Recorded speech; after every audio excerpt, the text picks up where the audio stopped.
Muy buenas tardes. Sean todas y todos ustedes bienvenidos a la segunda sesión de nuestro seminario virtual Implicaciones del Paquete Económico 2022. Les recordamos que este es un esfuerzo conjunto del Centro de Investigación Económica y Presupuestaria CIEP, el Centro de Estudios Financieros y de Finanzas Públicas CEFI de la Facultad de Economía y la División de Estudios Profesionales de la Facultad de Economía. Nuestro seminario está planeado para 6 sesiones, esta es la segunda, y los recordamos que las transmisiones también adicional a lo que todos los que estamos aquí reunidos vía Zoom, será por la página de Facebook de la facultad, donde también nos podrán hacer llegar sus preguntas, comentarios o alguna observación que quieran hacerle a nuestros ponentes. El día de hoy tocaremos un tema fundamental para el conjunto del país, y específicamente presupuestalmente hablando tiene una implicación de tamaños, de niveles significativos. El gasto público en educación y salud. Tenemos la presencia de distintas especialistas en el área, la maestra Judith Méndez Méndez, quien nos hablará sobre salud, la doctora Alejandra Macías Sánchez, quien nos hablará el tema relacionado a educación, y finalmente el maestro Miguel González Ibarra, quien nos dará un comentario que profundice lo relacionado a la importancia de la educación y de presupuestalmente cuánto se le está asignando a las implicaciones de largo plazo. Sean todas y todos ustedes bienvenidos. Mi nombre es Daniela Vianey García Pureco y tendré el honor de moderar la sesión del día de hoy. Sin más preámbulos, iniciemos.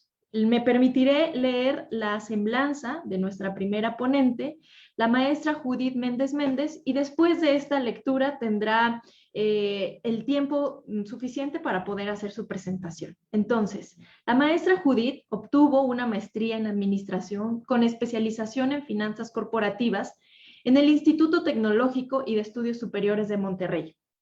Es licenciada en Economía por la misma institución. Ha cursado estudios de evaluación social y económica de proyectos en el ITAM y de evaluación y de economía de la salud en el INSP. Tiene experiencia en evaluaciones socioeconómicas de proyectos públicos. Se incorporó al CIEP en julio de 2016 y se desempeña como coordinadora del área de salud y finanzas públicas. Le interesa contribuir a un México donde la salud sea un igualador social y no un perpetrador de inequidades. Muchas gracias por su presencia, maestra Judith. Tiene la palabra. Hola, muchas gracias. Buenas tardes a todos. Voy a compartir mi pantalla para iniciar la presentación. Y bueno, yo voy a hablarles en esta ocasión de todo el tema de sistema de salud en esta perspectiva de finanzas públicas. Primero, pues el tema de salud tiende a ser muy amplio y poder desviarnos por diversas aristas y diversos temas. En el CIEP lo que hemos hecho es, bueno, hacemos distintas investigaciones, algunos boletines que hablan de varios temas como el gasto en medicamentos, el gasto per cápita, el gasto en salud mental, en algunas intervenciones muy puntuales. Sin embargo, todas ellas son desde esta perspectiva de finanzas públicas. Más recientemente, bueno, en 2019 también discutimos y presentamos una investigación sobre las consideraciones de impacto presupuestario ante la creación del INSABI. También hablamos de cuál fue el panorama bajo el cual llegó la pandemia por COVID-19, cuál fue el presupuesto antes, durante y posterior al inicio de la pandemia. Y bueno, en 2018 también presentamos un documento mucho más amplio, fue el documento bandera de CIEP, que se tituló Sistema Universal de Salud, retos de cobertura y financiamiento. Pues de nuevo aquí recordarles que todos nuestros documentos e investigaciones son públicas y descargables. Y bueno, esta investigación era mucho más amplia. Trata diversos capítulos como inicia con todo el panorama de cuál es el sistema de salud. Muchas veces nos podemos incluso perder debido a esta fragmentación que existe en el sistema de salud, si es SIMS, si existe Secretaría de Salud, que es lo que consideramos. Entonces, bueno, en este documento viene detallado todo un capítulo de cuál es el sistema de salud en México. Hay otro capítulo que habla de cuáles son las dimensiones de la cobertura universal. No sé si, bueno, recientemente, y bueno, ya tiene más de 10 años, pero ahora ha cobrado también mayor importancia, se habla de alcanzar la cobertura universal en salud. Entonces, bueno, también tenemos ahí descrito a qué nos referimos, a qué se refiere la cobertura universal. ¿A qué nos referimos con una cobertura efectiva? ¿Cuáles son los costos para alcanzar esta cobertura universal? Se hace un análisis detallado de un comparativo internacional entre sistemas de salud. Se incluyen algunos temas relevantes y misceláneos y algunas consideraciones y proyecciones del sistema de salud, del costeo del sistema de salud. Este documento creo que, bueno, ha sido utilizado en diversas ocasiones como un diagnóstico bastante puntual y bastante amplio de lo que es el sistema de salud en México, pero no solo eso, sino también de los costos que representaría tener una cobertura universal en salud. El documento de nuevo es descargable, pero también, no sé si les van a compartir, me parece, el link, porque tenemos un micrositio también que se desarrolló en CIEP como parte de esta investigación. Se llama saludenmexico.ciep.mx y la idea aquí es ir analizando cada uno de los subsistemas de manera mucho más amigable. Se presenta por un lado el sector privado, por otro lado el sector público. Esta página está por actualizarse. Actualmente pues todavía tiene los datos de lo que era el Seguro Popular en cuanto a población afiliada, a gasto per cápita, a capital humano y físico que tenía este subsistema, y así podemos ir recorriendo cada uno de los subsistemas de salud. Finalmente está el documento descargable, las proyecciones, incluso los datos abiertos si ustedes quisieran replicar la información que presentamos en el documento. En esta ocasión voy entonces a enfocar los temas en tres aristas principales. Primero, platicarles un poco a qué nos referimos con esta cobertura universal. En segundo lugar, hablar de cómo se gastó durante la pandemia por COVID-19. Y en tercer lugar, hablar un poco de qué es lo que se está planteando en el paquete económico 2022. Sí creemos que es importante que antes de entrar de lleno y directamente a cuál es el presupuesto que se está asignando, pues sí nos interesa poder compartirles a qué nos referimos con una cobertura universal y con hablar de un sistema de salud universal en México. Para empezar, la definición de cobertura universal en salud es otorgar pues, los servicios de salud de calidad a las personas que lo requieran, pero esto siempre protegiendo de manera financiera a los hogares, es decir, no ponerlos en riesgo en cuanto a su situación económica. Esto tiene que ver con el gasto de bolsillo. Ahora, cuando hablamos de cobertura universal en salud, en realidad estamos hablando de tres dimensiones. Estamos hablando de a quién cubre el sistema de salud, que son las personas, qué paquete de atención tienen, es decir, qué enfermedades están incluidas en el subsistema al que están adheridas, y cuánto se gasta o cuál es el presupuesto que se tiene destinado para la atención de esta población. Entonces, en realidad estamos hablando de tres dimensiones. Muchas veces aquí se tiende a confundir afiliación con cobertura. Entonces, sí tenemos que tener bien claro que afiliación y cobertura no son sinónimos. Cuando se hablaba de que México estaba cerca de alcanzar la cobertura universal, más bien se estaba refiriendo a que estaba cerca de alcanzar una afiliación universal, que no es lo mismo. Lo que encontramos fue que, bueno, México no cuenta con cobertura universal en ninguna de las tres dimensiones y que existen diferencias de gasto heterogéneas y también de los paquetes de servicio y de atención.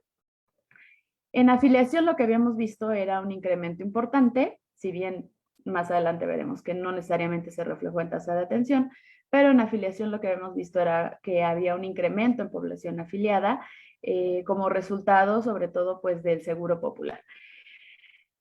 Para 2020 lo que vimos es una caída importante. Para ponerlo en contexto, en 2018 alrededor del 15% de la población era la población que se reportaba que no tenía ninguna afiliación a las instituciones de salud públicas. Para 2020 este porcentaje se eleva y se duplica al 30%. Entonces, de ahí, o sea, desde ahí, de esta variable primera de afiliación, ya tenemos un rezago y una caída importante. Después, si vemos esta segunda dimensión, que son los servicios, pues podemos ver que, por ejemplo, al menos en papel, para los sistemas de IMSS e ISSSTE, tenemos alrededor de 8,000 enfermedades o intervenciones. Sin embargo, por ejemplo, la hora INSABI, lo que era el Seguro Popular, cubre 1,807 intervenciones, que son aproximadamente el 22% del total, por ejemplo, del IMSS. En el caso de Pemex, además de estas intervenciones, están incluyendo cirugías estéticas y cosméticas. Aquí importante destacar que el papel de IMSS Bienestar, que sigue estando muy similar a lo que se presentaba aquí en 2019, básicamente se concentra en intervenciones de salud pública, en exámenes de detección, en vacunas y básicamente primer nivel. Tiene algunas intervenciones de segundo nivel, pero básicamente es primer nivel. Y esto es a lo que nos referimos con esta diferencia o heterogeneidad que existe entre los paquetes y los subsistemas de salud. Ahora, también esta diferencia se ve reflejada en la capacidad física y capacidad humana que existe entre subsistemas. De nuevo, Pemex es el único subsistema que alcanza valores promedio de países de la OCDE en número de camas y número de médicos, y de nuevo IMSS Bienestar es el que se encuentra más rezagado. Un punto aquí interesante es que aunque se pudiera pensar que IMSS y Seguro Popular pudieran estar o pudieran tener alguna diferencia importante, en realidad están en indicadores muy similares. Y bueno, como tercera variable, y si retomamos un poquito, en afiliación habíamos visto algún aumento, en intervenciones también había un incremento paulatino. Sin embargo, en presupuesto, que es la tercera dimensión, lo que veíamos es un rezago y una contracción del presupuesto. A nivel internacional, la recomendación es que el 80% del gasto tendría que provenir de fuentes públicas y el 20% del gasto privado, que es donde está incluido el gasto de bolsillo o el gasto que ejercen los hogares. Entonces, por eso es que se habla de esta relación 80-20. En México, en realidad, tenemos una composición más a la par. Casi 50-50% es público y 50% privado. Esa es la parte que les presentaba ahorita al inicio en el micrositio. Ahora, como contexto, en 2019 fue el año en el que se ejerció el menor presupuesto de los últimos 10 años y teníamos alrededor de 2,5% del PIB para el sector salud. A nivel internacional, lo que se sugiere es que cualquier país debiera destinar al menos 6 puntos de su PIB para el sistema de salud. En México destinábamos menos de la mitad. Y desde aquí es donde se origina esta brecha, al menos en presupuesto. Esto también lo podemos reflejar en el gasto per cápita o por subsistema de salud. Lo que encontramos es que de 2010 a 2020 también el presupuesto per cápita en cada una de las instituciones pues ha caído, ¿no? De manera también importante de nuevo hablar de esta diferencia que existe, por ejemplo, entre IMSS Bienestar y los servicios médicos al personal de Pemex, que es 10 veces por arriba está el gasto per cápita en Pemex respecto al presupuesto per cápita que puede tener una persona adscrita al IMSS Bienestar. Ahora, ¿qué ocurrió durante la pandemia por COVID-19? Bueno, recordar un poquito que entonces ya traemos una brecha importante en presupuesto de al menos 3 puntos del PIB, o sea, es decir, que se destina menos de la mitad. Traemos una brecha también importante que, si bien ha habido avances en la afiliación, aún no estaba completa, y también en los paquetes de atención. Entonces, con todos esos problemas es que llega la pandemia por COVID-19. El 11 de marzo de 2020 es cuando se declara oficialmente el virus de COVID-19 como una pandemia, y el 24 de marzo se establece la Jornada Nacional de Sana Distancia.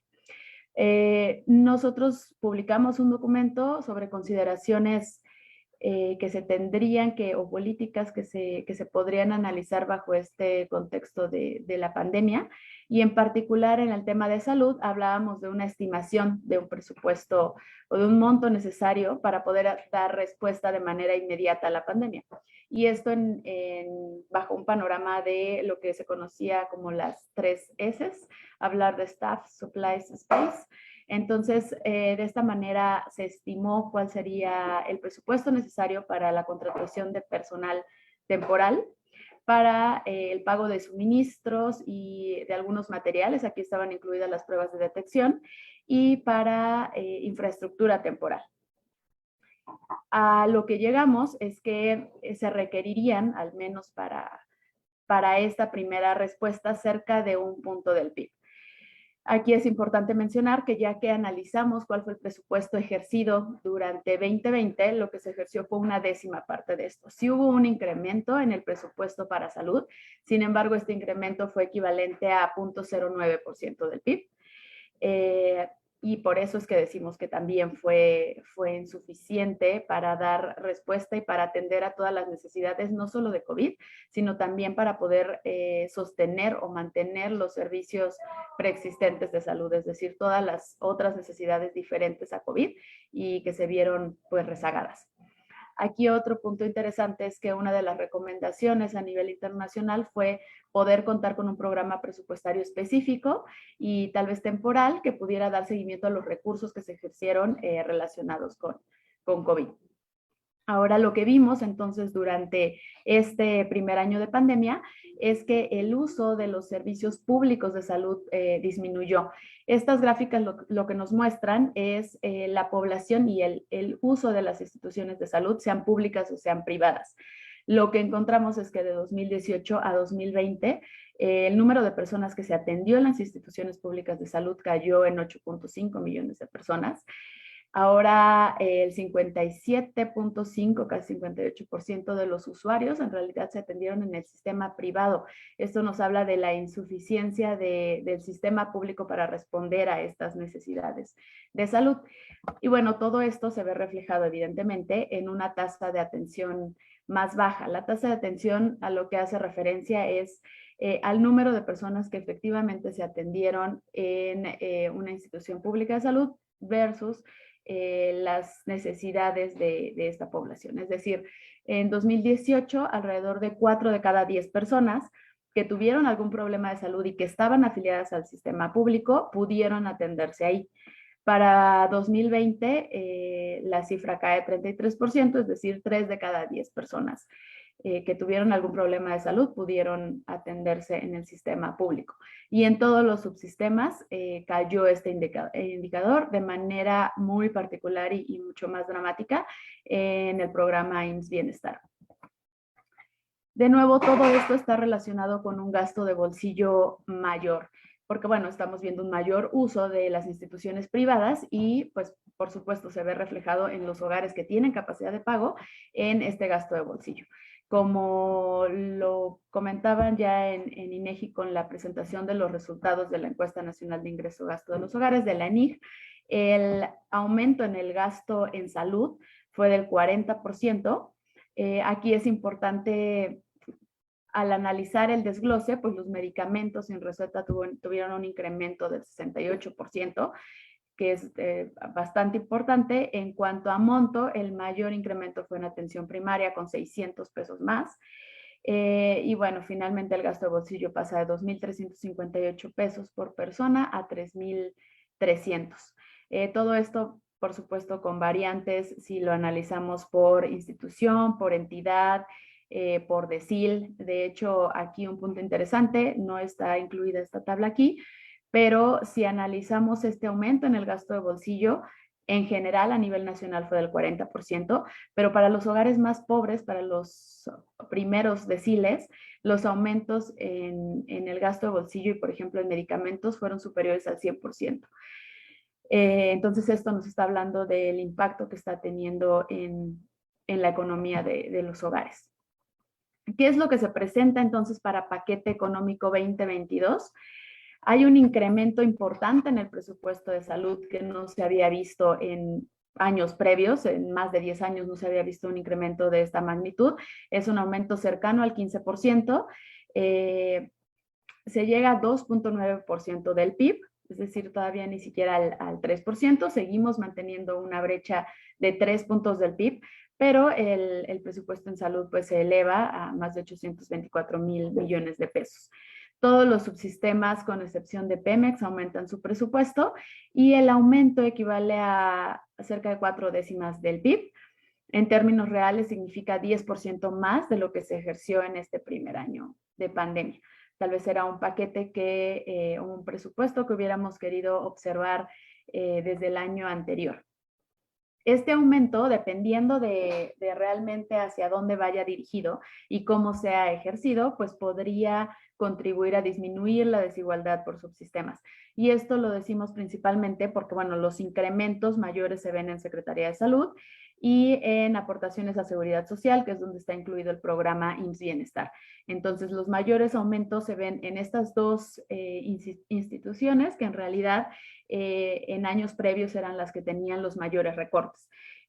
Anteriormente, si había algún incremento muy al margen al sistema de salud, este se concentraba ya al interior en los subsistemas de IMSS o ISSSTE o Pemex, pero no se hacían recortes a Secretaría de Salud y a IMSS Bienestar. En este caso, lo que vemos es que son las instituciones que tienen un mayor incremento. Incluso el gasto per cápita de IMSS Bienestar aumenta a 66%. Es decir, pasa de 1,215 pesos en 2021 a 2,013 pesos en 2022. Y bueno, ya yéndonos mucho más al detalle, y bueno, era una buena noticia pensar que se está destinando más al sector salud. Sin embargo, este incremento está destinado y se concentra para la atención de COVID. Se incluye aquí los programas de vacunación y en particular la compra de vacunas para COVID, la contratación de personal temporal también relacionado a la atención de COVID y el pago de adeudos con IMSS e ISSSTE, que aquí creemos que una gran parte está incluida de la atención que brindaron estos institutos a población que no tenía afiliación tal cual a ellos y bueno, que ahora se están pagando esos servicios que se otorgaron durante 2021, durante 2020. Un punto aquí también importante es que se habló, y bueno, está también en la exposición de motivos, la construcción de hospitales rurales por parte de IMSS Bienestar. Se habla de la construcción de 120 hospitales para llegar a 200 hospitales en total. Nosotros no encontramos en el programa presupuesto asociado al gasto de inversión. Estaremos dando seguimiento porque en realidad todo el presupuesto que está reflejado en este programa se concentra en gasto corriente y no encontramos gasto de inversión. Los retos que se mantienen en el sistema de salud. Ante todo esto, uno de los puntos que más nos preocupan es que este aumento que vemos en salud, que además de que está concentrado para la atención y todavía para mantener esta respuesta por la pandemia, gran parte de este aumento proviene del Fondo de Salud para el Bienestar, lo que era el Fondo de Protección contra Gastos Catastróficos. Y esto, al no ser una fuente recurrente de recursos, pues existe el gran riesgo de que los siguientes años pues haya una caída importante en el presupuesto para salud, que no se repita este aumento, dado que en realidad en el paquete tal cual como lo veían en la sesión pasada, no se plantean cambios que amplíen tal cual de manera sostenida el espacio fiscal disponible para salud. Y otro punto que también quisiéramos aquí hacer mayor énfasis es que no se está atendiendo la transición epidemiológica. Se está priorizando el primer y segundo nivel de atención, que es este presupuesto que va a Secretaría de Salud y también a IMSS Bienestar.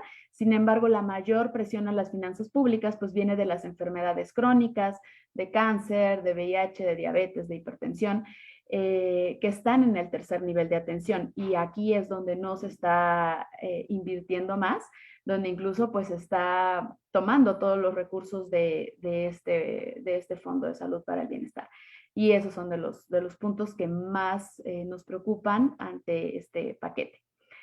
Algunas consideraciones ya más globales es, bueno, que todavía tenemos esta brecha que les comentaba importante de 3 puntos del PIB para salud, que este cambio demográfico y esta transición epidemiológica no se están atendiendo, ni se ven reflejadas ni en este paquete, ni hay algunas medidas más a largo plazo que puedan responder a esta transición.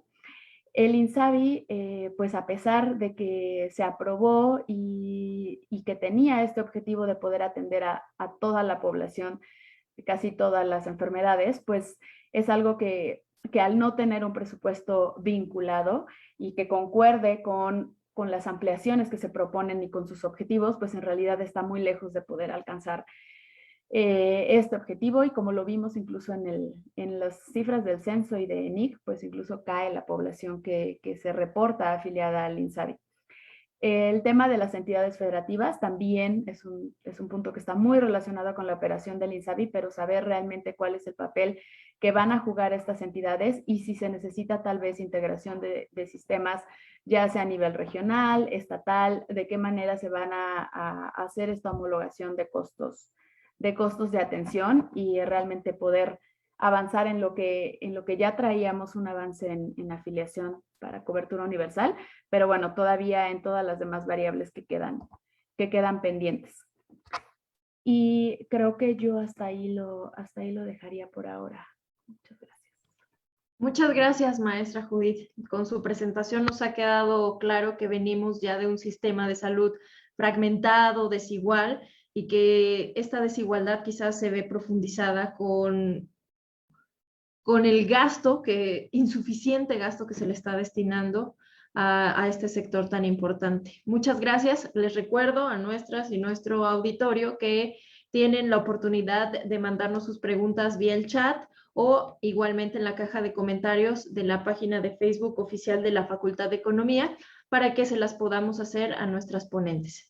A continuación, le daré la palabra a la maestra, a la doctora Alejandra. Previamente, me permitiré también leer una breve semblanza de ella. La doctora Alejandra Macías Sánchez realizó el doctorado en Políticas Públicas en el Instituto Tecnológico y de Estudios Superiores de Monterrey. Tiene experiencia en evaluación de programas, evaluación de impacto, seguimiento y monitoreo. Ha trabajado en el programa Oportunidades y en la Secretaría de la Función Pública. Asimismo, ha llevado a cabo trabajos de consultoría para el Banco Mundial y el Fondo Internacional para el Desarrollo Agrícola de las Naciones Unidas. Trabajó como investigadora en la Oficina Regional de América Latina y el Caribe del Programa de Naciones Unidas para el Desarrollo. Actualmente es directora de investigación en el CIEP y se especializa en transferencia de capitales, retiro y cambio demográfico en conjunto con finanzas públicas. La doctora Alejandra Macías nos hablará en este apartado todo lo relacionado a educación y el presupuesto. Entonces, doctora, tiene la palabra. Adelante. Muchas gracias, Daniela. Un gusto coincidir por segunda vez contigo esta semana. Sí, como lo decía Daniela, vamos a hablar de cuestiones de educación y qué es lo que está pasando con este rubro en paquete 2022, ¿no? Y qué están proponiendo desde el Ejecutivo y se tendrá que discutir en el Legislativo.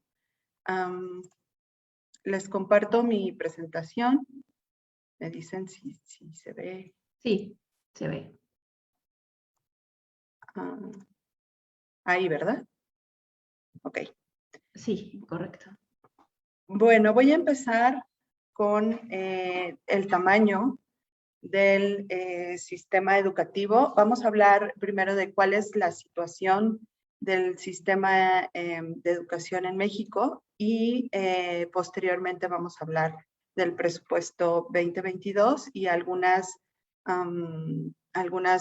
consideraciones o retos que se tienen, sobre todo a partir de la pandemia y cómo podríamos de alguna manera asignar presupuesto a necesidades que surgen como con más necesidad, ¿no? Con más premura debido a la pandemia. Entonces, bueno, vamos a hablar que el tamaño del sistema, estamos hablando de que hay o había en el ciclo escolar de 2009 a 2010 4.3 millones de alumnos en todos los niveles educativos, desde el básico hasta el superior, y que para 2019 este número ascendió a 5.2 millones de alumnos. Como podemos ver, hay una parte que es privada y son 36 millones de alumnos y 5 millones son los que están en el sector privado, ¿no? En la educación privada, y que en 2009-2010 eran 33 millones de alumnos y 4 millones estaban en la educación privada. De igual manera, abajo vemos el número de escuelas que operaban y que operaban en 2009-2010 y después operaron en 2019-2020. Vemos un incremento, igual que en la matrícula de alumnos, pero en este caso también vemos cómo se incrementan el número de escuelas privadas, ¿no? Comparado con las públicas. Entonces, bueno, en 10 años, la proporción de alumnos matriculados bajó de 87.1% a 85.5%. Esto es la cobertura de todos los niveles educativos, ¿no? Entonces, antes había más personas en edad escolar que iban a la escuela, y en el mismo periodo, las escuelas de sostenimiento público pasaron de 84% a 82.2% del total de las escuelas. Ahora bien, tenemos dentro del sistema educativo que 1.2 millones de la matrícula, 1.2 millones de alumnos, son educación o asisten a escuelas con educación indígena, y esto es el 4% de la matrícula total. Y en la gráfica lo que les estoy presentando es cómo se distribuyen los alumnos por escuela. Y vemos que las entidades con más alumnos por plantel se encuentran entre las entidades con menores niveles de pobreza. Y bueno, ahí podemos ver una correlación de cómo los estados con mayor vulnerabilidad también tienen una menor cobertura educativa en todos los niveles.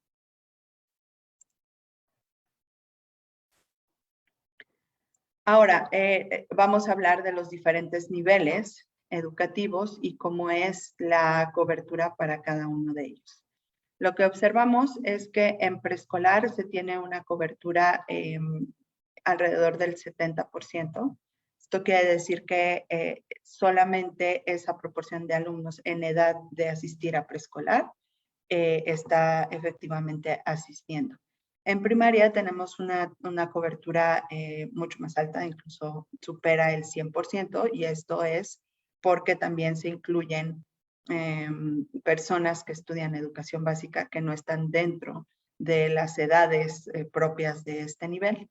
En la secundaria también tenemos una cobertura alta, más alta del 90%, y a partir de media superior y superior esa cobertura va cayendo. Y tiene que ver con diversos aspectos que más adelante vamos a tocar. Entonces, en promedio, tenemos una cobertura del 94% en estos 4 niveles educativos. Del lado derecho, lo que les muestro es la participación dividido por hombres y mujeres en cada uno de los niveles escolares, y tenemos que en general las mujeres asisten más a la escuela en cualquiera de los niveles. En preescolar, bueno, tenemos que el 70, son parecidos, ¿no? Las proporciones, pero sí vemos que son más en mujeres, con excepción de la educación indígena, donde hay una diferencia ahí como de un punto porcentual, ¿no?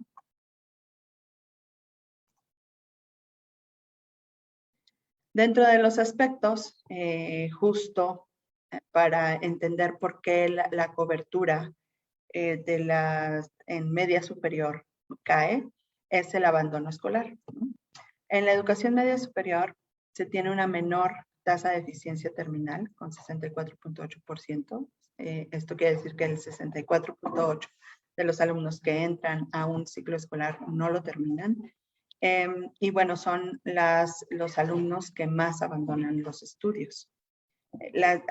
Los datos indican que las mujeres abandonan menos los estudios a este nivel que los hombres, y la primera razón para ambos sexos es que hace falta dinero, ¿no? La situación económica es la que determina si siguen estudiando o no. Aquí creo que es importante resaltar que si bien los datos nos dicen que las mujeres abandonan menos, la segunda razón para ellas es si tiene que ver con cuestiones de embarazo adolescente, ¿no? O matrimonio, o como otras responsabilidades que surgen por su propio sexo de ser mujer.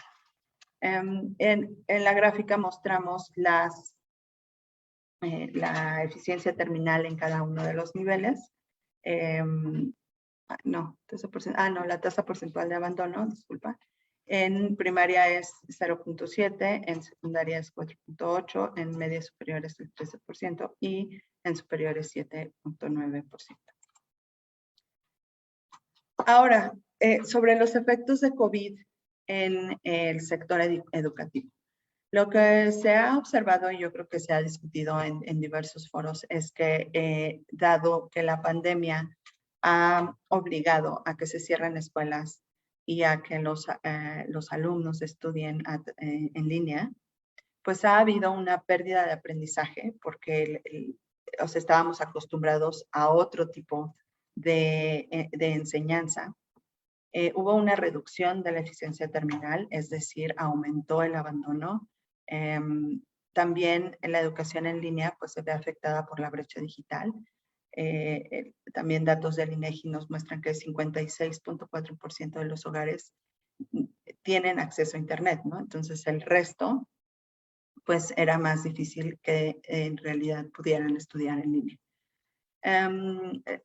Hay algunas estimaciones que nos dicen que la pérdida de aprendizaje sería equivalente a 0.6 años de escolaridad.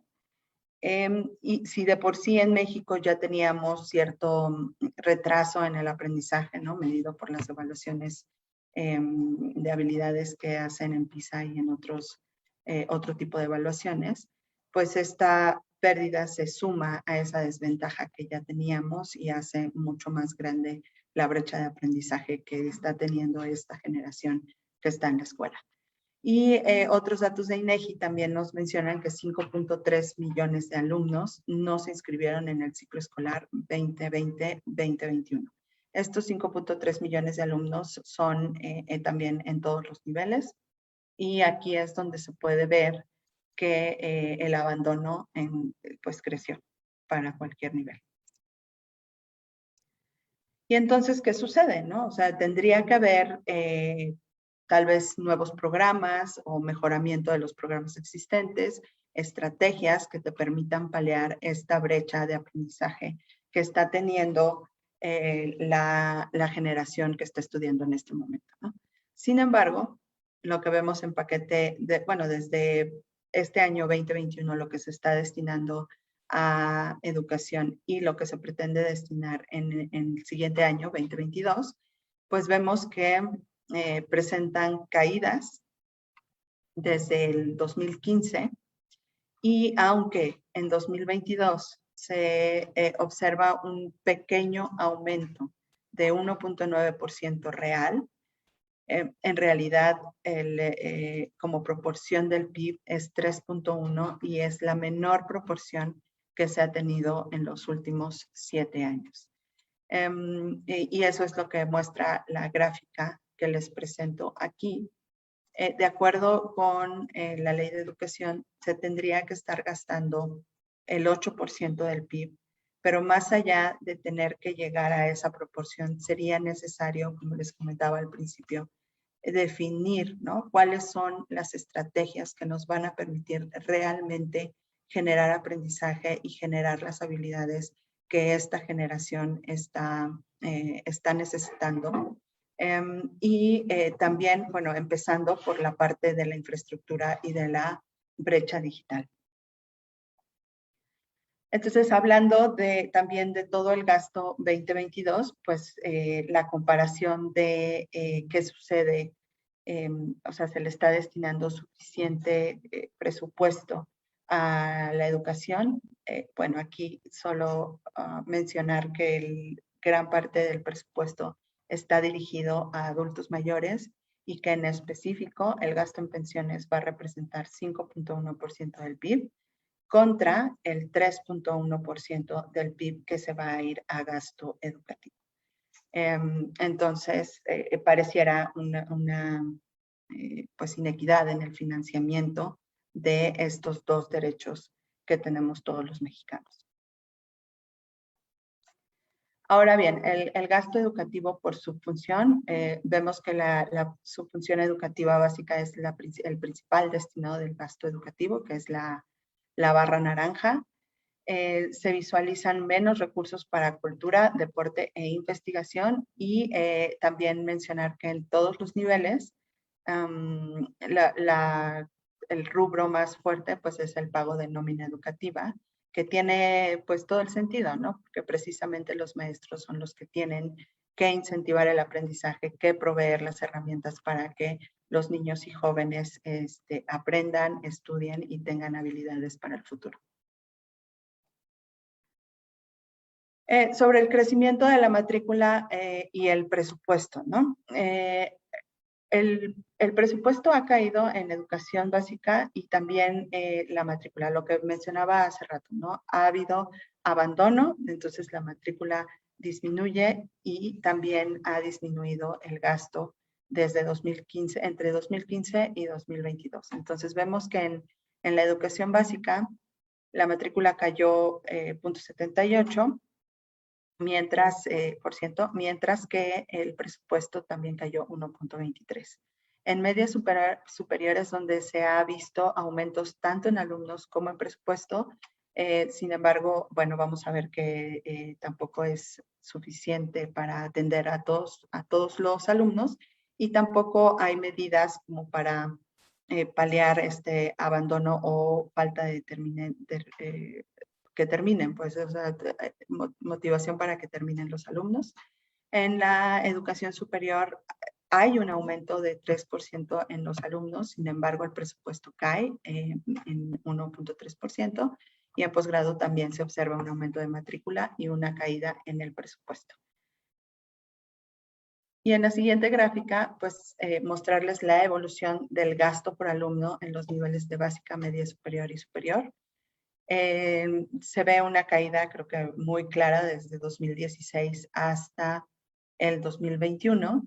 Y aunque se pudiera pensar que hay un aumento de gasto en el 2022 por alumno, en realidad lo que sucede es que como hubo abandono, hay menos matrícula y si se mantiene el presupuesto, pues se puede ver un aumento pequeño.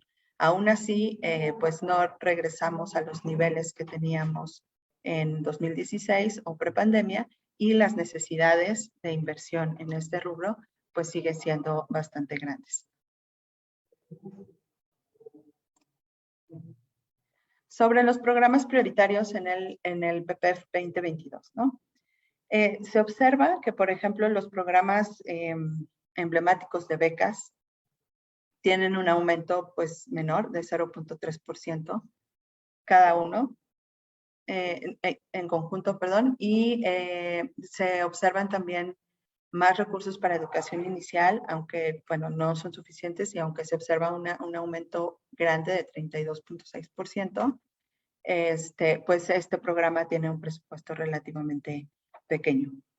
También el aumento de recursos al programa de educación inicial se vincula con la obligatoriedad que se estipula en la reforma de 2019. Y por eso también siguen siendo insuficientes para poder aumentar la cobertura en este nivel educativo, ¿no? La cobertura para 2020-2021 era 3.4% del total de niños que deberían de asistir a este nivel educativo. Y el otro programa que observamos que tiene un aumento es La Escuela es Nuestra, aumenta 9.6% real. Y bueno, este programa también es uno de los prioritarios en esta administración. Sin embargo, pues hay que considerar que tiene muchos objetivos que cumplir, entre ellos la infraestructura, y no parece que el presupuesto, primero, tal vez no sea suficiente, y segundo, el ejercicio del presupuesto es lo que tal vez preocupa un poco más. Y aquí voy a andar más en el tema de La Escuela es Nuestra, pero primero mencionar que la infraestructura educativa pues ha estado sufriendo recortes también desde hace algunos años, y más de 2020 a 2021, pues hay una caída en el gasto en infraestructura del casi 80%. Y esto tiene que ver con la aparición del programa La Escuela Nuestra, porque dentro de sus objetivos se encuentran mejorar la infraestructura y equipamiento escolar, ampliar la jornada escolar y mejorar la seguridad alimentaria. Entonces, dado que este programa cumple con diversos objetivos, pues queda la duda de si realmente estos recursos se van a utilizar para infraestructura y para mejorar las aulas. Este gasto es un subsidio, ¿no? No se puede etiquetar como un gasto en infraestructura, y es por eso que se observa esta caída tan grande en el gasto para la infraestructura. Solamente se asignaron 240 millones a este rubro, y me parece que para 2022 tiene un aumento considerable, pero bueno, hay que saber, o hay que tener en cuenta que pues partimos de un monto bastante bajo, que no nos va a ayudar a proveer de las escuelas de la infraestructura necesaria. Primero, para regresar de una manera segura, y segundo, para pues paliar los efectos de la misma crisis sanitaria. Aquí mostrarles cuáles son las necesidades de infraestructura y servicios. Vemos que en la escuela de educación básica, 1 de cada 2 escuelas no tiene computadoras, 1 de cada 3 escuelas no tiene internet. Perdón, es al revés, tiene internet, 1 de cada 2 no tiene computadoras, 1 de cada 4 no tiene agua potable. Entonces, se necesitan recursos para mejorar estos indicadores, ¿no? Para proveer a las escuelas de internet, para proveer a las escuelas de agua potable, y más allá de eso, para que tengan los elementos que los permitan regresar de manera segura a las aulas. Y en ese sentido, desde CIEP hicimos una estimación de cuánto se necesitaría proveer de un lavamanos a aquellas escuelas que no tienen, ¿no? Hay un 31.6% de los planteles de educación básica que no tienen un lavamanos. Con base en otros estudios que realizaron en el BID y para proveer bebederos en escuelas aquí en México, se estimó un costo por lavamanos de 165,671 pesos por cada uno. Entonces, para proveer, para que este 31.6% de planteles tenga un lavamanos, al menos uno, se necesitan 10,375 millones de pesos. Y bueno, si hacen la comparación con cuánto se destinó a infraestructura, pues eran 250 millones de pesos, ¿no? Bastante lejos de este rubro. Aún así, estos 10,000 millones de pesos representan el 1.2% de todo el gasto educativo, y consideramos que sería una asignación de presupuesto que pudiera hacerse, ¿no? Desde el año pasado o este año 2021, que es el año inmediato a la pandemia, y que también ya lo mencionó Judy, son acciones que nos hubiera gustado ver durante este año y no para 2022. De todos modos, es algo que no está considerado en el presupuesto para el siguiente año. Y finalmente, bueno, las conclusiones es que el gasto en educación ha disminuido durante los últimos años, Aquí comentar que en 2013-2014 el gasto en educación era el más grande dentro de todo el presupuesto de egresos, ¿no? Estaba alrededor de 3.9, 4% del PIB, pero a partir de 2015 el gasto más grande dentro del presupuesto empieza a ser pensiones. Y las pensiones están desplazando el gasto en salud, el gasto en educación y el gasto en infraestructura. Y aquí hay un elemento de desigualdad intergeneracional que es muy importante mencionar porque pues estás de alguna manera privilegiando el derecho a adultos mayores sobre el derecho a que las generaciones presentes tengan una educación de calidad. No observamos que se asignen recursos adicionales para atender efectos de la pandemia en el presupuesto 2022. El gasto por alumno va disminuyendo y aumenta la matrícula y disminuye el presupuesto, entonces por eso el gasto por alumno cae. Y pese al mayor presupuesto de la escuela nuestra, siguen las necesidades de infraestructura en todas las escuelas. Aquí es sobre el paquete 2020. Voy a aprovechar mi intervención para presentarles también, así como lo hizo Judy en el CIEP, nuestro primer reporte bandera que hacemos cada año fue precisamente sobre educación y dándole, haciendo como un diagnóstico del sistema educativo, y también voy a permitirme compartirles, ay, no sé dónde está, espérenme tantito, es esta.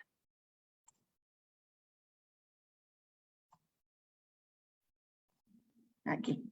Les comparto el link para el reporte bandera de educación con calidad, una educación de calidad.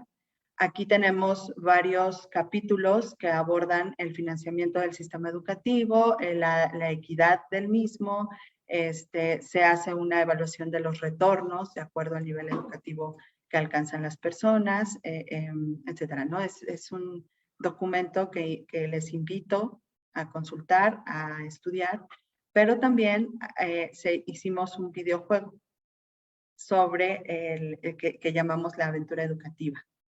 Y bueno, pues invitarlos a que jueguen. Yo la verdad hace rato estaba tratando de pasar un nivel de educación media superior y no pude. Entonces seguramente es la brecha generacional. Pero en cada uno de estos videojuegos va a haber información sobre los años de escolaridad, sobre cuánto se está gastando dependiendo del nivel escolar que estudiaste, cuáles son los retornos que tendrías si empiezas a trabajar. Y bueno, ¿no? Hay algunos retos dentro del mismo juego que ustedes pueden ahí divertirse un rato y también aprender bastante del sistema educativo. Y bueno, sí, hasta aquí yo dejaría mi intervención y les agradezco mucho a todos su atención. Muchas gracias, doctora Alejandra. Nos queda, híjole, un vacío en el estómago porque sabemos que ya de por sí la palabra desigualdad atraviesa nuestra realidad y con la pandemia se vino a profundizar esta desigualdad y por tanto a volver más difícil la realidad por la que atraviesan quizás una de las poblaciones más vulnerables, los jóvenes, las niñas, los niños, los adolescentes que estaban estudiando ya en condiciones difíciles, ya con infraestructura no lo suficientemente adecuada y llegó la pandemia a volverlo, digamos, más complejo. Le agradecemos mucho su participación. Los invitamos a todas, a todos a que jueguen. Esto es como el lema de aquel museo, juega, aprende y diviértete. Entonces tienen todo a la mano, háganlo. También les recordamos que las sesiones están siendo grabadas y que se transmitirán, se colgarán, mejor dicho, en los canales oficiales de YouTube del CIEF y del CEFI.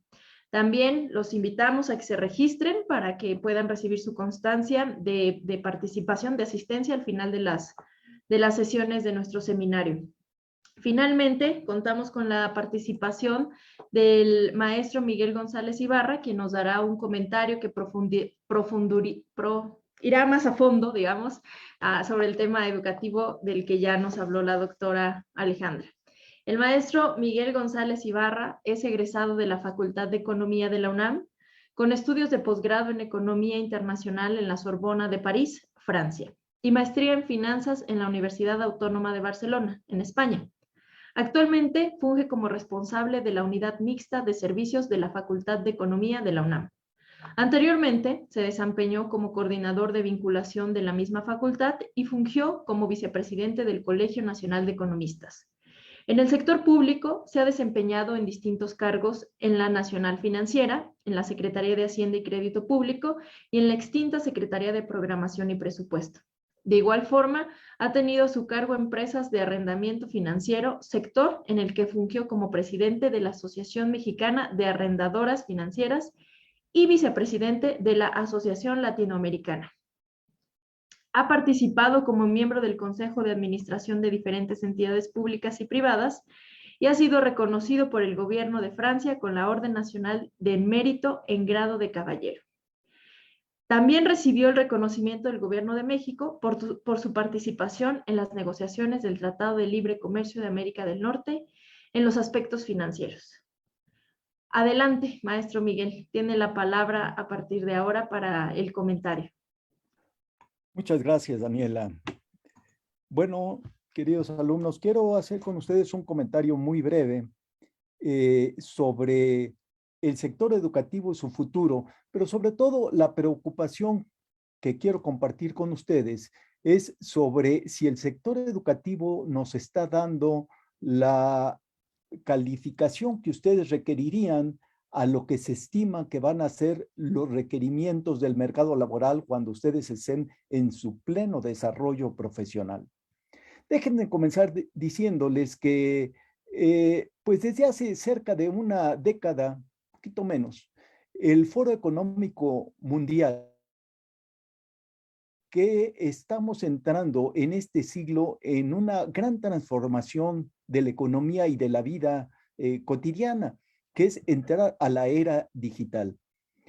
Les menciono esto porque el foro desde esa época puso una página colaborativa en donde ustedes pueden acceder, en donde nos plantea los distintos aspectos que se van a modificar en la vida económica y en la vida diaria. Uno de ellos, por supuesto, que es al que me quiero referir, es al mercado laboral y al mercado educativo. Los invito a que puedan ustedes entrar para tratar de profundizar en ello. Ahora, por otro lado, esto que se preveía que sería hacia la mitad del siglo, hacia el 2050, pues con la pandemia se vino a acelerar esa transformación o ese paso hacia la era digital en muchos aspectos. De tal manera que esto que se llama la nueva normalidad no será a lo que veíamos o como estábamos siguiendo esa transición hacia la economía digital, pausada, a lo mejor hasta planeadamente, sino de manera abrupta, se comenzaron a dar una serie de cambios, ¿no? Esta transformación digital o esta nueva normalidad, que es una transición acelerada que nos está llevando la pandemia, el confinamiento más bien, hacia esa era digital, pues nos lleva a lo que se ha identificado los grandes cambios. Es un aumento en la robotización, en la inteligencia artificial con las máquinas que aprenden, en la utilización cada vez más de los medios de telecomunicaciones, que va a implicar una gran cantidad de nuevas necesidades en materia de infraestructura. Y por supuesto, uno de los aspectos básicos en donde, pues desgraciadamente parece que quedaremos rezagados, que es la revolución energética, que va muy unido con el cuidado del medio ambiente, y en donde al parecer quieren lanzarnos a 40 años y atrás y que quedemos rezagados. Y finalmente, el otro aspecto que por mi especialidad me tengo un gran interés, que es el aspecto de las finanzas y de las monedas digitales que van a estar imperando. Pero yo quisiera entonces compartir con ustedes en esta pantalla que ustedes ya están viendo un trabajo desarrollado por la empresa McKinsey Institute, que pues es la filial de desarrollo, de investigación y de enseñanza de esta empresa de consultoría, en donde también ustedes pueden acceder si ustedes gustan. La importancia de este trabajo que desarrolla esta empresa McKinsey es de que realiza y tiene contacto con empresas de todo tipo en todo el mundo, y sus investigaciones realiza hacerlas a través de lo que solicitan las empresas, lo que ven las empresas, pero también incluye a las universidades más importantes y escuelas de educación básica de todo el mundo. Y entonces lo que les estoy presentando que forma parte de esta investigación son lo que encontraron en esta investigación como las 56 básicas habilidades que van a requerirse pues ya, desde ya, ¿sí? Cada vez más, pero ya desde ya se están requiriendo. Y lo dividen en 4 grandes aspectos, ¿sí? La primera parte, David, si nos pones la primera parte, es la parte en materia cognitiva. La materia cognitiva, que un elemento muy importante es que el sistema educativo, y eso desde la formación básica, nos tiene que dar una forma de pensamiento crítica, ¿sí? A veces a los propios gobiernos como al nuestro les molesta que se tenga una actitud y un pensamiento crítico y se pretende llevar en una sola dirección. Pero esto es importante hacia el futuro. Las empresas quieren que se tenga un conocimiento crítico para estar logrando las mejoras y poder estar atendiendo los retos que estarán en el futuro. El resto son, pues, la comunicación, que siempre es importante y que insistimos nosotros en las aulas, deben de saber comunicar lo que ustedes quieren, tener, diría al final de cuentas en esta materia, una flexibilidad mental, porque vamos a tener que estar aprendiendo a aprender, un autoaprendizaje, que esto nos lleva a lo que en la siguiente lámina vamos a ver, que es en materia digital. Lo que debemos de tener es la capacidad de estar siempre aprendiendo hacia la evolución de todos los sistemas digitales, de todas estas máquinas, de todos estos instrumentos digitales que vamos a tener que estar aprendiendo a manejarlos. Y por supuesto, el otro punto allí es aquellos que van a estar manejando estos nuevos instrumentos de carácter digital.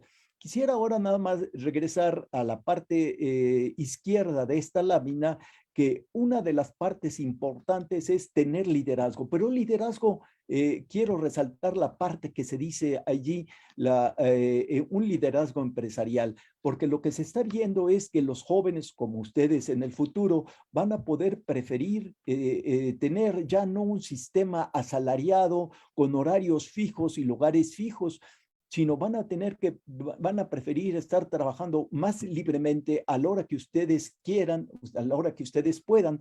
Pero además, la característica de esto que preocupa a las empresas es de que ustedes pueden estar trabajando en el mismo aspecto, en su misma especialidad, no en una empresa, sino en varias empresas.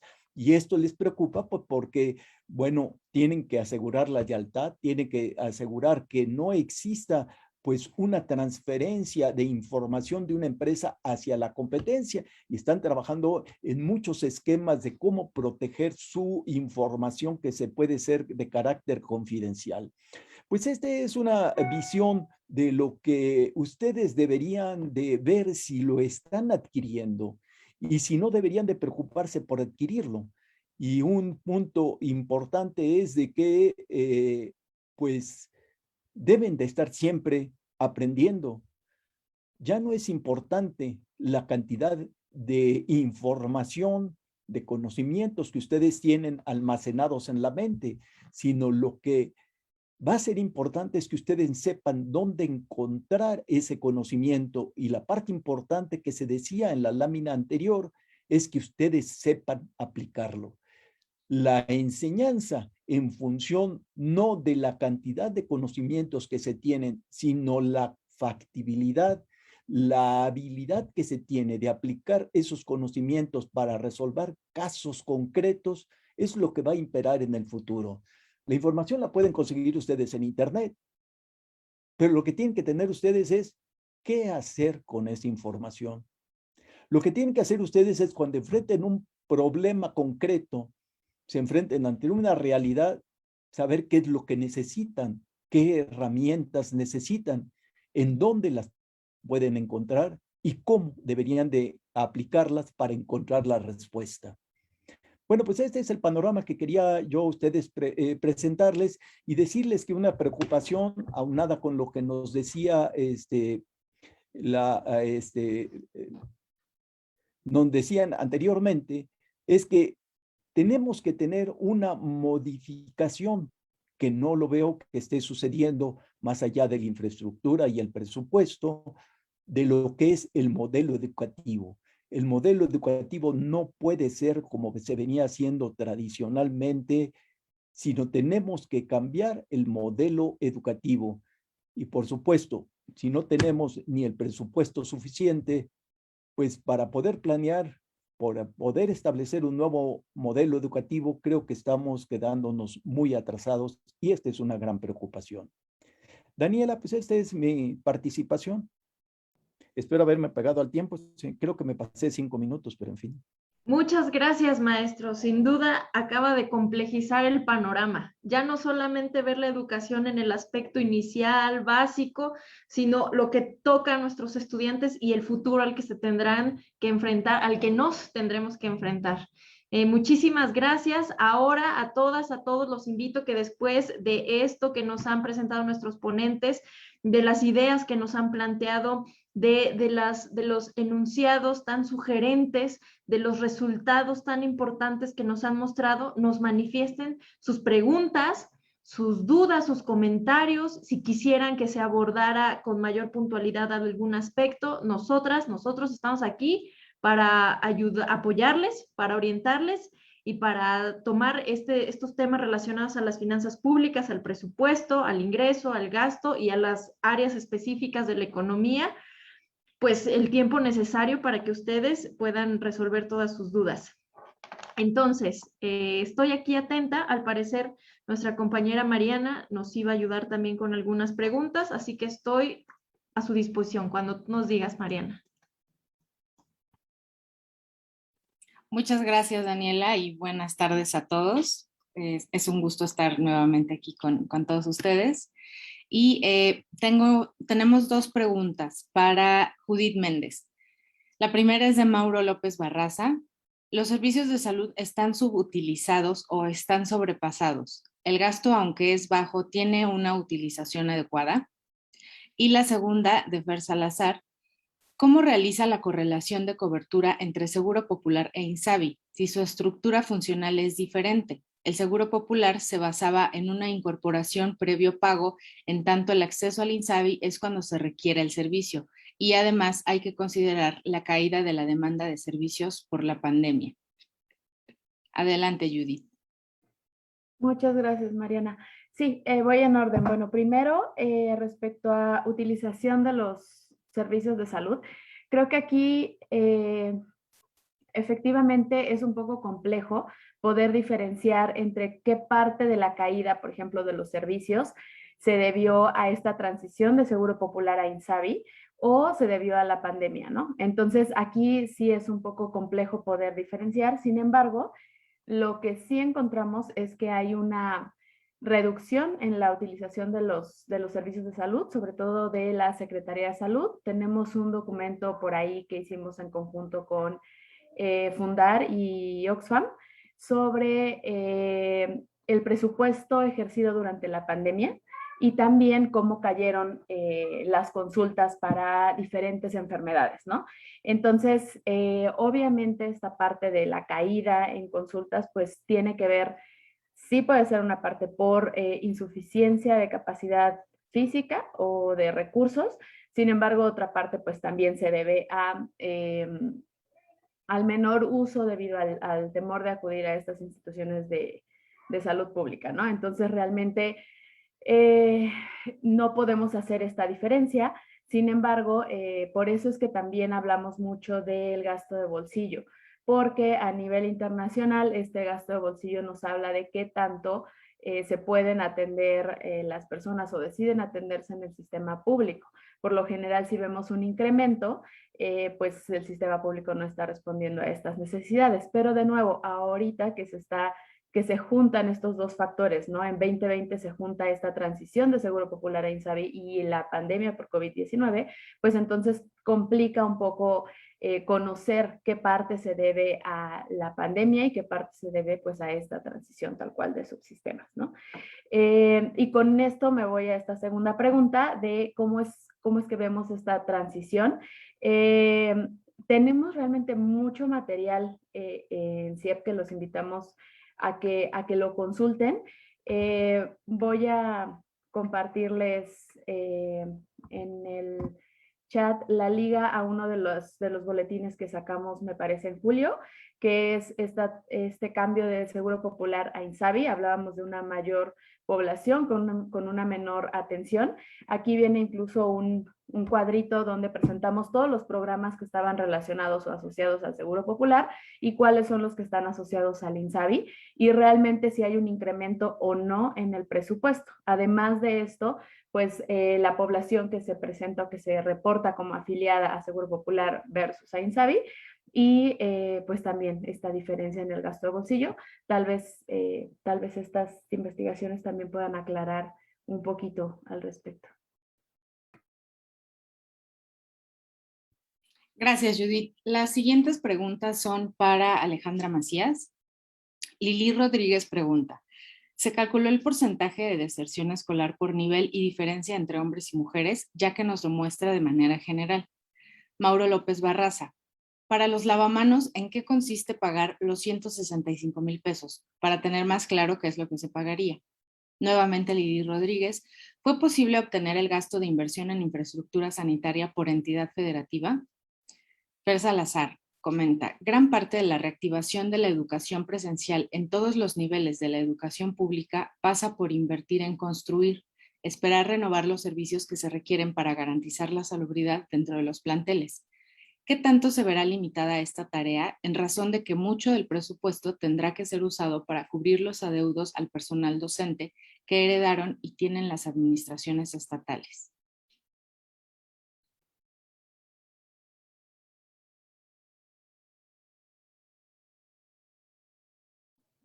Muchas gracias, Mariana. Muy bien, sobre el porcentaje de abandono, en realidad nosotros no lo calculamos en sí, es parte de la información que viene la SEP y sí, ahí lo podrías consultar tú por nivel y por nivel y por hombre y mujer. Sobre el lavamanos, a ver, lo que incluye los 165,000 pesos por lavamanos es el lavamanos, pero también el acceso a agua potable, ¿no? Que muchas escuelas no lo tienen.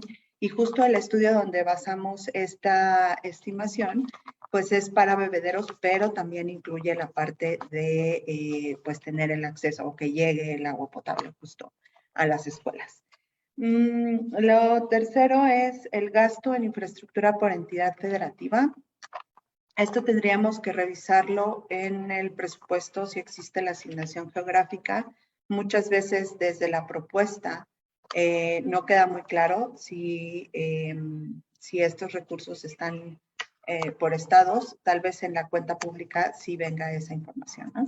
Y también podríamos estudiar la parte de aportaciones y participaciones que van a entidades federativas, que no está etiquetado precisamente a infraestructura, pero se tendría que hacer un seguimiento más específico de en qué se está utilizando esos recursos.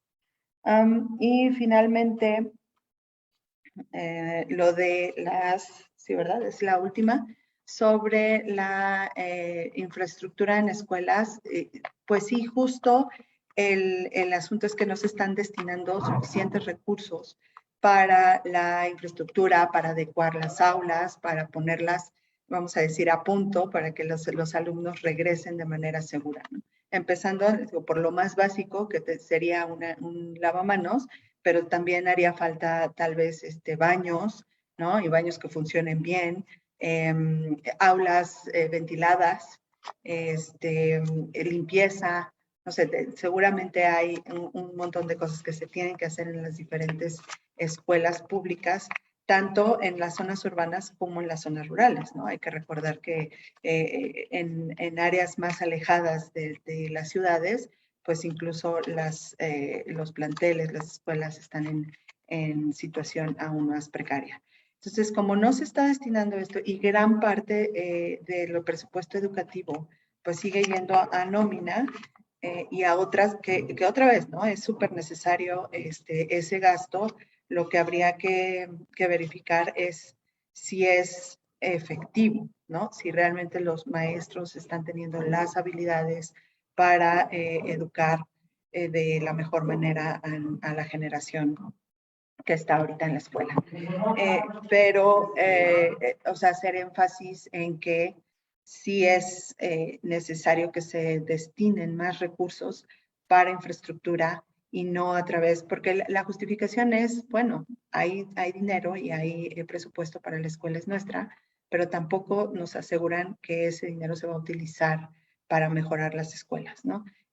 Los que deciden para qué usar ese subsidio es un comité que se forma con padres de familia, maestros y alumnos, y uno confía en que las decisiones que va a tomar ese comité van a ser las mejores, pero pues pensemos que los recursos son limitados y que también ese dinero pues se quiere o pretende atender, además de infraestructura, pues ampliar horario en la escuela y dar alimentación a los alumnos. Entonces, ahí entra un proceso de estira y afloje de qué es más importante en cierto momento con los recursos que se tienen.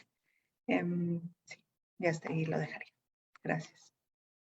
Gracias, Alejandra. Y estas siguientes preguntas son para ambas investigadoras, pero antes de leerlas me gustaría recordarles a las personas que están aquí en la sesión de Zoom que pueden hacernos llegar sus dudas, sus preguntas, sus comentarios en el chat y los leeremos en vivo. Ya nos están llegando unas preguntas, entonces vamos a escuchar. Estas están dirigidas para las dos. Gracias por la dedicación y esfuerzo, así como por la información compartida. Respecto a las dudas que me surgen, en el sector salud, la información presentada se tiene identificada a qué secciones específicas se destinan los recursos por cada institución. Por ejemplo, si son sueldos y si hay una relación con incremento en plantilla, tanto administrativa como médica, inversión en infraestructura, etc.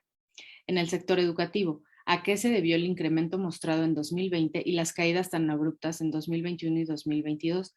Si las instituciones públicas autónomas de educación superior no están cumpliendo en su mayoría con lo establecido en la Ley General de Contabilidad Gubernamental, de acuerdo con los datos del CONAC hasta la evaluación de 2019.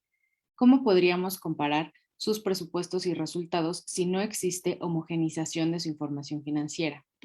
Y una tercera pregunta de Mauro López. ¿El porcentaje del PIB para educación y salud creen que puede en algún momento igualarse o la brecha se mantendrá o ampliará en el futuro? ¿Quién quiere responder primero, Judith o Ale? Sí, si quieres inicien como en ese orden de la pregunta. Sí, efectivamente, sí tenemos el presupuesto identificado por función, por ramo, por programa presupuestario. Toda esta información está tanto en los boletines que están públicos como en el reciente análisis que se hizo del paquete económico. En la parte de salud también viene algo extenso ahí, pero pues por comentar de manera general, este aumento que se propone en el paquete económico 2022 está concentrado, como les comentaba en esta tablita, en sueldos y salarios de personal temporal, pero también en la compra de vacunas de COVID. Si nosotros quitamos, de hecho, las vacunas están incluidas en la clave presupuestaria de medicamentos. Si quitamos la parte de vacunas COVID, en realidad la partida de medicamentos tiene un recorte, no un aumento. Entonces, bueno, todos estos detalles, ya sea por programa o por función, sí están públicos, son unas tablas agregadas bastante amplias. Si tienen cualquier duda o que quieran alguna muy puntual y no la encuentran, nos pueden escribir, pero sí en la parte de salud y en el documento de implicaciones del paquete está toda esta información. Y respecto a la brecha presupuestaria en puntos PIB de salud, pues creemos que de hecho es uno de los riesgos, ¿no? Que mientras no se desarrollen algunas medidas más profundas, hablar de reforma fiscal, de un nuevo sistema fiscal, vemos muy complicado que puedan existir recursos que contribuyan a disminuir esta brecha en salud, ¿no? Por ejemplo, una de las medidas que hemos mencionado varias veces, que es muy de corto plazo y que no va a resolver el problema de fondo, es etiquetar los recursos de los IEPS relacionados a la salud, pero esto nos hablaría en el mejor de los casos de medio punto del PIB. No nos está hablando de este gran brecha de 3 puntos del PIB, ¿no? Entonces, mientras eso no ocurra y mientras el problema, por ejemplo, del creciente presupuesto destinado a pensiones no se resuelva tampoco, pues creemos que se va a seguir recortando de otros rubros como salud.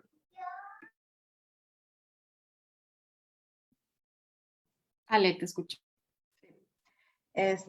Bueno, el aumento en 2020 se debe principalmente a que el PIB cayó en 8%, ¿no? Entonces, cualquier indicador que esté relacionado con el PIB, por ejemplo, la deuda, también aumentó.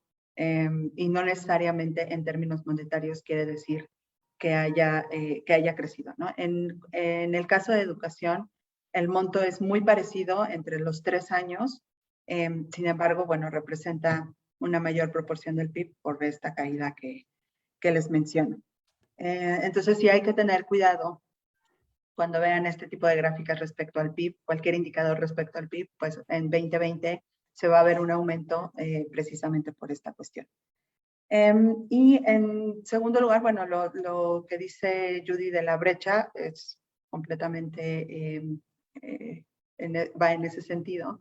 Tenemos gastos ineludibles, que creo que platicaba en la sesión anterior, que están creciendo, que no se han revisado, que lo más probable es que en los siguientes años sigan presionando las finanzas públicas.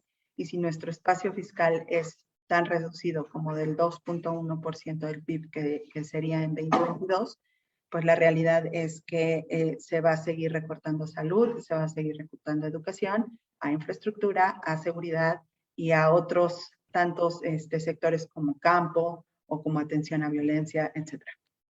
Entonces, si no hacemos algo para aumentar los ingresos de este país, que permitan tener un espacio, por un lado, ¿no? Aumentar los ingresos y por otro lado, hacer más eficiente el gasto y hacer una revisión en el gasto pensionario, en la parte de deuda, incluso en todas las transferencias que se hacen a estados y municipios, pues nosotros vamos a seguir padeciendo estos recortes en rubros tan importantes como estos dos que abordamos. Gracias, Alejandra. La siguiente pregunta es para... Un segundo.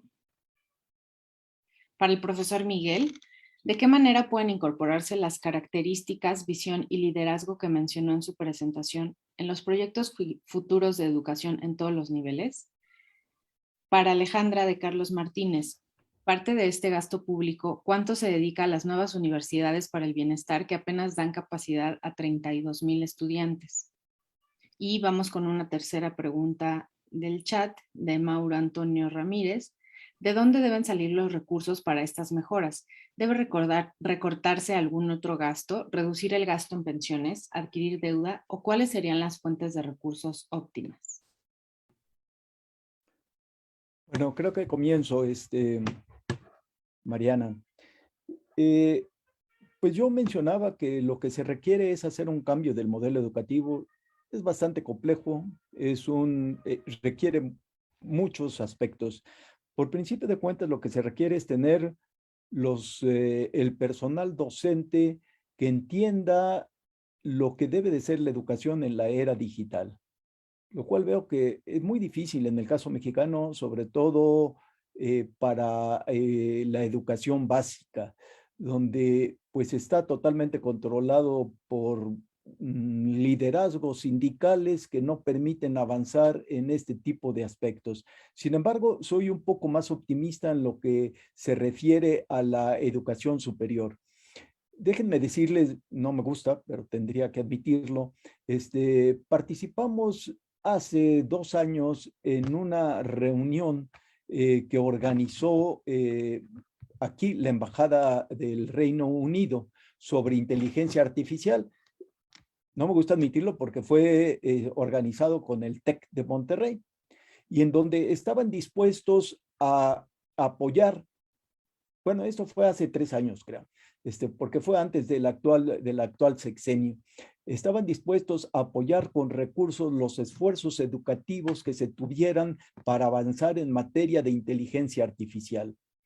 Hasta donde tengo entendido, porque participaron del gobierno anterior funcionarios que estaban en esta idea del avance tecnológico, creo que se abandonó en este gobierno, ¿no?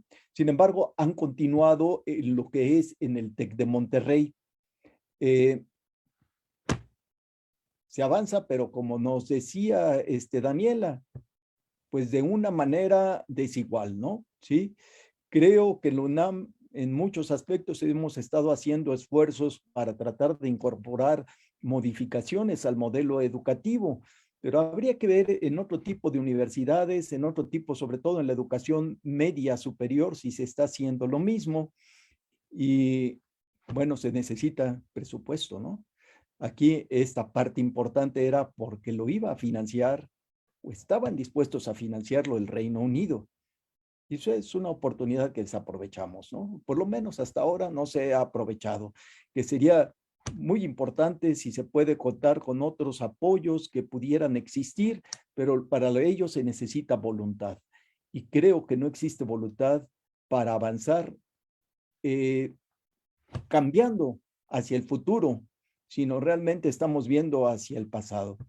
Y yo quisiera comentar, si me permites, Mariana, una preocupación que nos decía por allí Ricardo Sánchez, ¿no?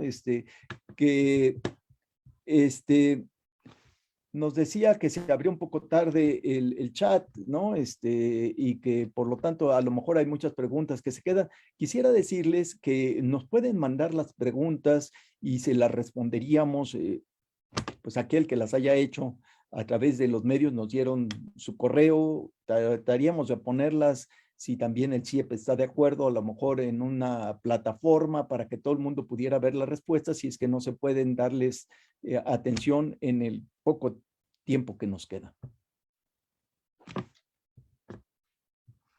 Sí, gracias, profesor. Tenemos todavía media hora, esperamos abarcar las preguntas que están pendientes. En caso de que no lo logremos, también les haremos llegar las respuestas que quedaron en el aire.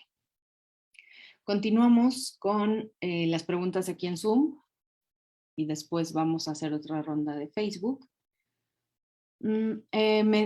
Aldo Sebastián Medina pregunta, ¿el porcentaje de recaudación de impuestos del Estado mexicano es aproximadamente de 16.5% del PIB? ¿Creen que la baja proporción en gasto público en estos dos rubros sea por una mala distribución o por falta de presupuesto? Javier Cortés, ¿hay algún estudio o información sobre el destino de los recursos provenientes del Fonsavi? ¿Cuál será el impacto de la eliminación de este fondo para el futuro, considerando que las enfermedades de alta especialidad son las que mayor carga fiscal generan? Esta es una pregunta que yo creo que a Judith le va a gustar mucho.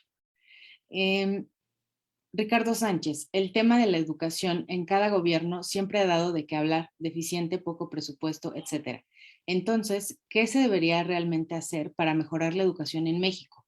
Modelo, inversión, más becas, motivar a los estudiantes, ¿todo? Adelante, compañeras. Voy a adelantarme a Judy. ¿Por qué no contestamos la pregunta de las universidades para el bienestar? Y solo comentar que para 2022 tienen un presupuesto de 1,024 millones de pesos. comparado con todo el presupuesto educativo, que son más de 850,000 millones de pesos, pues es una proporción pues pequeña, ¿no? La que va a estas universidades. Ahora, sobre la falta de presupuesto, ¿no? La recaudación es la más baja. México es de los países que menos recauda comparado con países de la OCDE y con países de la misma región, ¿no? De América Latina y el Caribe. Entonces, yo creo que la distribución o la baja asignación de recursos a salud y educación viene primero por esa parte, ¿no? Nos falta fortalecer ingresos, pero también nos falta hacer una evaluación precisa de cómo estamos gastando en los diferentes rubros, ¿no? Voy a repetir, ¿no? Los gastos ineludibles en pensiones, en deuda, etcétera. Y además tenemos como un mal hábito dentro de educación y de salud, que es el presupuesto inercial. Y no tomamos en cuenta mejoras que se tendrían que haber hecho desde hace ya tiempo, ¿no? Voy a hablar solo de educación. Y voy a abordar la siguiente pregunta. Sí, se necesita todo, se necesita cambiar modelos, se necesita hacer evaluación de profesores, se necesita hacer, capacitarlos mejor, cambiar, ¿no? Como dice el maestro Miguel, cambiar el modelo que genere estas habilidades que necesita el mercado laboral. Y eso no se ha hecho. Sí se necesita todo. Las becas creo que son necesarias, se tienen que enfocar de mejor manera y dependiendo de cuál es el objetivo de entregar becas. Si es mantener a los chicos en la escuela, deben de tener tal vez alguna condicionalidad, porque si es como libre, creo que hay evidencia de que no mantiene a los chicos en la escuela. Entonces, se tienen que hacer modificaciones en los diversos ángulos o perspectivas del sector educativo. ¿Cómo se pueden financiar mejor?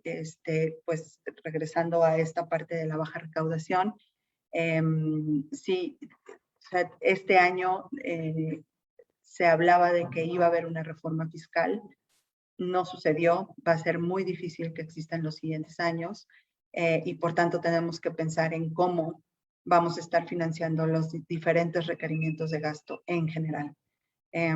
Porque hay necesidades en todos lados, ¿no? Ahorita lo que nos atañe es educación y salud, pero bueno, si hablamos de infraestructura, también es un sector que ha estado completamente olvidado. Y creo que eso sería.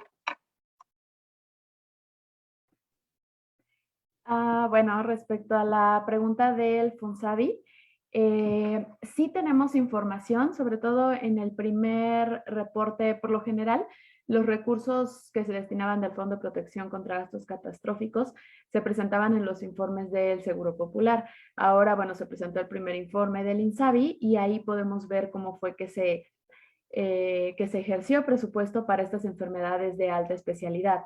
Aquí también tenemos, precisamente en el boletín que les compartí de Seguro Popular e INSABI, hablamos un poco de cuál fue la caída en recursos.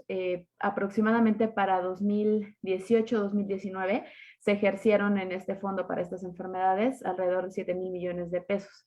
Para el primer año de INSABI 2020 bajó a 5,000 millones de pesos, fue una caída cercana al 30%.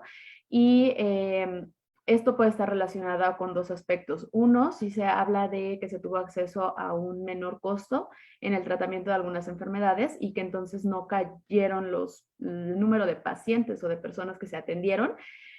Sin embargo, bueno, esto no aplica en todos los tratamientos o en todas las enfermedades. De hecho, nosotros ya hicimos una solicitud de información para conocer el número de casos o de pacientes que estuvieron entonces tratados en 2020, porque previamente con lo que se presentaba del Seguro Popular, se presentaba el monto y se presentaba el número de casos que se estaban atendiendo de cada una de las enfermedades. Ahorita solo tenemos el monto ejercido, que cayó casi 30%. Hacemos referencia en el boletín que les compartía, que esto sería equivalente a haber dejado de atender, por ejemplo, 5,000 casos de cáncer de mama o 7,000 casos de cuidados intensivos neonatales. Pero hicimos esta solicitud de información porque pues, nos gustaría conocer en realidad cuántos casos son los que se están atendiendo, ¿no? Ahora, eso es respecto a lo que se va del fondo a la atención de estas enfermedades. Sin embargo, pues sí vemos que, o sea, que fue una caída, y en el saldo, o sea, si lo queremos cuadrar con el saldo ahora del fondo, pues en realidad no cuadra, ¿no? Porque la caída del fondo fue importante, pasó de 100,000 millones de pesos a 66,000 millones de pesos, pero de ahí fue que se tomó inicialmente para la vacuna por COVID, para dar inicio al arranque de INSABI. Sin embargo, no se ve realmente reflejada en una mayor atención y no tenemos tal cual qué se destinó todo esto que se tomó del FONSABI. Lo que sí sabemos es que al menos para la atención de estas enfermedades fue una caída del 30%. Gracias, Judith. Y acá ya me están regañando porque dije que el seminario se terminaba a las 2 y se termina a la 1:30, entonces ya nos pasamos del tiempo. Sin embargo, ya pude capturar todas sus preguntas, todas las preguntas hechas aquí en Zoom y las que nos quedaron pendientes en Facebook. Y más tarde ya tenemos también sus correos, les haremos llegar las respuestas que quedaron en el aire. Entonces, bueno, yo creo que para cerrar y para dar los agradecimientos correspondientes, ya le regreso la palabra a Daniela.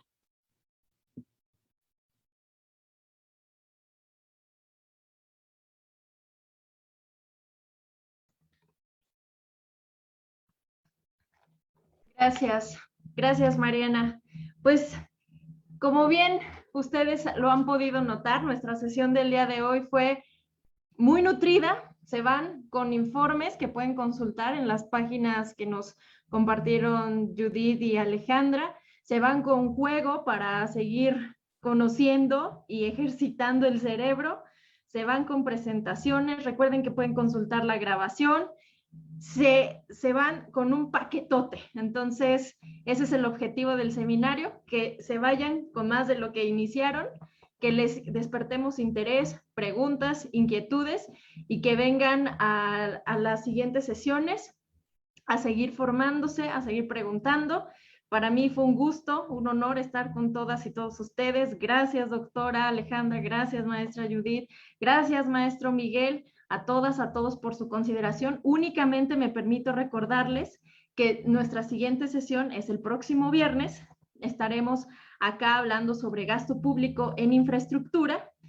Y este fue nuestro seminario virtual, Implicaciones del Paquete Económico 2022. Muchísimas gracias, buenas tardes, buen fin de semana a todas, a todos. Que estén muy bien. Chao.